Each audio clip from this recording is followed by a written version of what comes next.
He raised his glass and smiled that crooked smile he's had since middle school, the one that always meant trouble for someone else.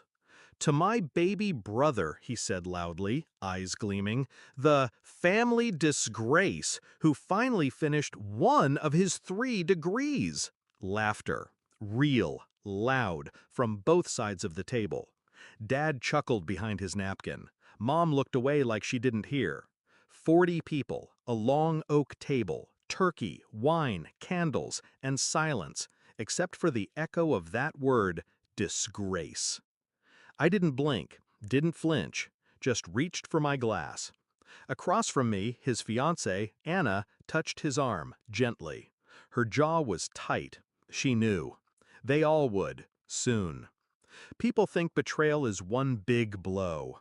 They're wrong. It's soft, slow, a whisper that turns into rot.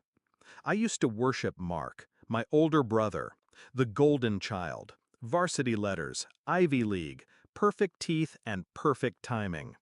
I was the quiet one, law books instead of lacrosse, anxiety instead of charm. He told me I thought too much, that no one liked to know it all. But I still tried, still came to his games, still cheered, even when he never came to my graduations, even when he slept with the girl I loved in college, then laughed when I found out. Survival of the fittest, he said. I swallowed it, for years. But Thanksgiving wasn't the beginning, it was the finale, the final scene I wrote with perfect timing. Because revenge is best when it's silent, clean, and final. 2 years ago, I was living out of my car, working court clerical jobs by day, flipping case notes by night, barely scraping by. Meanwhile, Mark was on magazine covers, the youngest managing partner in his firm's history. I still remember the headline. I still remember how Mom framed it. I studied harder, clerked longer, didn't sleep, didn't complain, didn't ask for help. 3 failed bar attempts, then a 4th, then silence, until I passed, quietly. Then came the grind, public defense, pro bono cases, late nights with cold coffee and murder files. No one noticed, until someone did. Judge Keller. She saw what no one in my family had the patience to look for: control, precision, obsession with detail. 6 months later, I was on her short list for a federal clerkship. Mark didn't know. No one did. I didn't want applause. I wanted to earn it while they were still laughing. The clerkship led to my recommendation, and 2 months ago, my name landed on the president's desk. 1 interview, 1 vote, 1 signature. Just one more formality before my life changed. Which brings us back to Thanksgiving, to the moment Mark mocked me. To Anna, his fiancée, whom I hadn't seen since the announcement, shifting uncomfortably in her seat. She looked beautiful and nervous.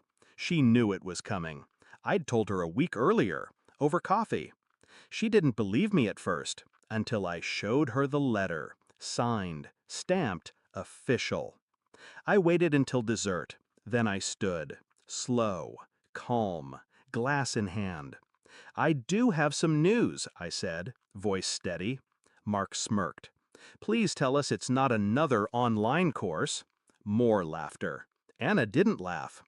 "Last week," I said, "I received confirmation that I've been appointed to the United States District Court." Silence. Cold and sudden. A spoon dropped. Then Anna, God bless her, turned to me and said, loud and clear, "Congratulations, Your Honor." 40 heads turned. Mark's smile cracked. I didn't gloat, didn't thank them, didn't explain. I just let the silence eat them alive. Mark blinked, twice. Looked at Anna, then at me. "You're kidding?" "No." Mom's fork hovered midair. Dad cleared his throat. "Federal?" I nodded once. "Confirmed yesterday. I start next month." Mark laughed, hollow. "What, some internship?" Anna cut in. "No, an appointment." He looked like someone had just slapped him. You? He whispered. Yes, I said, slowly, savoring the word. Me. I left before they finished dessert. Walked out with my coat over my shoulder, calm and clean. No yelling, no chaos. Just the truth. The one they never saw coming. Mark texted me the next morning.